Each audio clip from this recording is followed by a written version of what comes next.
One of the things that good mental health does, I think it really allows for freedom of creativity, which I think is such a positive thing, you know, for artists, and not only the people on the stage, but the people backstage as well, because we all become so, you know, invested and have such a vested interest in making these things live, making them spontaneous, and in not being bound up with, you know, what ifs or if onlys that might be going on with, you know, mental health difficulties, or, you know, just those moments of sort of being caught in the past or in the future.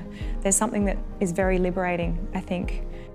I think it's kind of essential for the type of work that we do. I think because of the big gaps that we can sometimes have in between work, there's no consistency, it's ever changing. And just when you think that you're kind of on a bit of a roll, then the break and the silence comes. The hours are irregular, you're away from your family, you're away from your friends. It can actually be really lonely. You need to really think about that and compensate for that in other ways. If you're worried about anything, you should always try and take corrective action for that.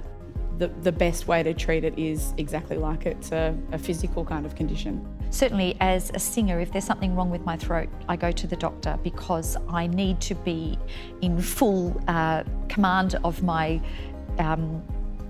faculties and capabilities to do what I do, and the same thing applies mentally. And I think the best place to start is probably with your friends, or the network that you've set up around you, or someone you feel close to, or someone you feel comfortable with. I like to meditate as often as I can. I'd love to say that I do it daily, but I don't. But it's definitely a tool that I use and try to practice as often as possible. I was never given any clue as to how to maintain mental health or how to help other people, you know, maintain that. And through my career, I've seen lots of people with serious mental issues and really not known how to help, I suppose. And I'm hoping with this sort of project that it gives us all the equipment and all the language and all the tools to sort of support each other and enable each other to keep sort of that healthy aspect and outlook.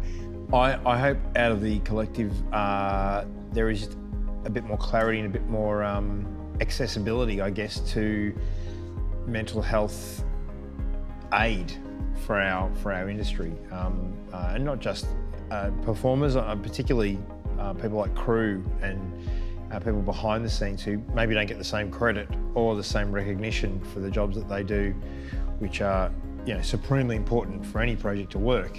This is such a collaborative industry that I guess everyone needs to be as close to their A game as possible, and mental health is one of those things that is so common, and it had been such a stigmatised kind of thing, mental health, and I think we are fortunate enough to work in an industry that I think a lot of that stigma is actually self-imposed, and the more we can feel free to be able to actually talk about mental health issues and seek help for mental health issues, the more we can actually collaborate with our, you know, co-workers to make the best product we possibly can.